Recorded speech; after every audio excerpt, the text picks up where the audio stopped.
Hi, and welcome back to the channel.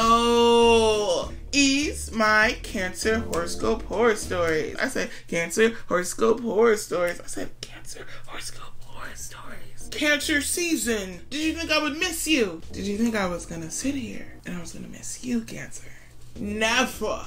I would never miss Cancer season. Not only have I cried 5 million times, I have a long history with Cancers. It's like you're my soul sign or some crazy weird, oh my God.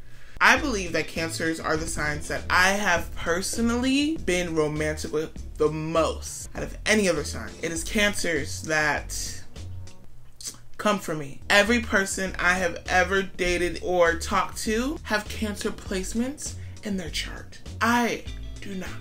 So I've always been interested why the universe keeps bringing me either Virgos or Cancers, but damn Cancers. Damn.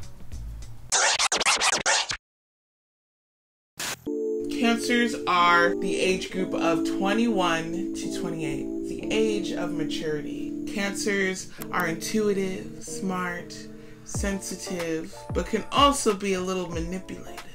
That's the thing, Cancer. I know your truth. You know that meme with the crab with the knife? That's Cancers. Wants to say, yeah, I'm tough, but you say I love you, you are nothing but cool. Freaking fun and so sweet and so loving. One to remember every little thing about you, which is great when things are great, but when it's bad. Whew. Let's start with my hood Cancer. I met this Cancer in a very particular time in my life. I was fresh in LA. We had a very je ne sais quoi, very great chemistry. We would see each other maybe once or twice a month, hang out, go to a movie or something, but we never really defined what our relationship was. This Cancer and I had such a specific kind of relationship. In the way that I would say that they were manipulative, I was a little manipulative, we cuss, we argue, we go get pizza at 3 o'clock in the morning. And for a long time I was like, we're probably in love with each other. Great kisser, beautiful painter. Also leave painters alone. We probably both were dating other people, but it was just one of those people where you felt something in the most messed up way. But I realized this Cancer specifically did not want me to know a lot about them.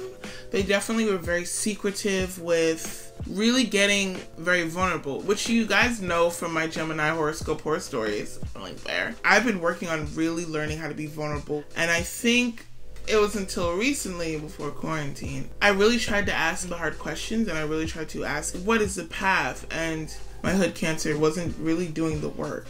And I broke down that right now, currently in my life, I want to be in a serious relationship. And when I tried to have the big conversation, this person shut down. And that's okay, because that was not the relationship that they signed up for. But I had to do the right decision for myself, because I wanted to know what it was like to have someone. To really have someone to go out to eat with, to go to the park with, make out with, but not too much. It was nice to have somebody there. This person became a placeholder for something that I've always wanted. And I became a placeholder for a past relationship.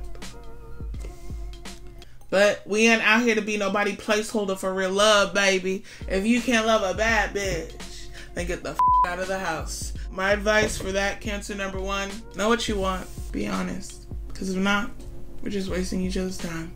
It was hard though. Cause damn. Best kisser. He was 6'3". Made me feel like a twink. On to Cancer number 2. This wine is definitely slapping. Was a friend from college. It's called this Cancer, long distance Cancer. I had a huge crush on. Of course, as usual for Joyce's timing, in love with someone else. So let's skip a couple years. We had a couple moments. Bad bitch Joyce moves to LA. I told this person that I had big feelings for them, and they were like, only like me too. And so I was in a interesting situationship. Still not. Me being a girlfriend. because it was long distance and you don't want to stop people from doing whatever. It's fine. In the beginning half of our relationship, I did not know how to move. It felt like the communication stopped. And it felt like this Cancer went into their shell and I felt like I was the enemy. Even though I knew that the both of us had immense love for each other, I don't think we were ready for each other. And I probably made them feel bad. That's the thing. You know what? I'll admit it. When I'm in a petty mood, I can be very manipulative. But no one is more manipulative than a Cancer. I'm tired of Geminis getting all the hate. Just because you guys got intuition and remember everything about a goddamn person. Cancers can be really manipulative. Freaking mean. I just know how to dance. But I don't lead it. I just go with the dance steps. This one feels more personal. Actually, both relationships have been changing and forming very recently. So I think long distance Cancer, they weren't ready. And that's okay. And that's valid. And that's beautiful. And that's art. And I blame my father. Their life is going great. They have everything that I know that they deserve. And I love them very, very much. Now we're friends. And it's so interesting. Damn. We getting deep at 3 o'clock in the morning?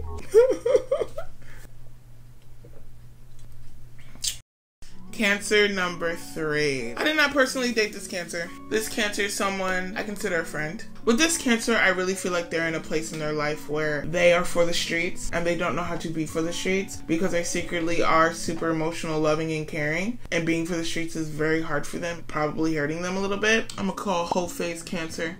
Whole phase Cancer just definitely needs to realize that, hey, if you want to be a hoe, honesty is the best motherfucking policy. Period. Second of all, be respectful and don't be manipulative. That's the thing with Cancers. Manipulative. If I wasn't a bad bitch or if I didn't have trauma, I wouldn't see it. Subtle things, how Cancers get their way. But they only do that when they're too scared to admit to themselves that their feelings are hurt. Because they have their protective layer shell that makes them feel like, if I hurt this other person, then I'll be safe. Cancers, you are so beautiful, smart, iconic. Truly, you are sunshine and light and love and all the beautiful things. But stop being so scared and crawling into your shell. Learn to accept pain. Because pain is a part of life. And know that you're still going to be loved. And some Cancers, like Hood Cancer, can get really scared. Or some Cancers, like Distance Cancer, can push away because they're scared of being loved. And some Cancers, like whole phase Cancers, reaffirm their feelings that they can't have the love that they really want. But they deserve it. All of the Cancers I've talked about deserve real, beautiful, passionate love, but you have to be honest. And you have to break those walls down. And damn, Cancers! Y'all really hurt a bitch. Damn. Cancers make me cry, my dude. Cancers really hurt me. Ugh!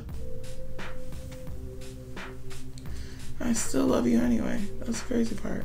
I will probably marry a Sagittarius sun with a Cancer moon and a Libra rising. So, I gotta live with it. And I wouldn't have it any other way. And with that, 22 minutes of a good time. Next we have Leo. Can you freaking believe it? Leo? Nar.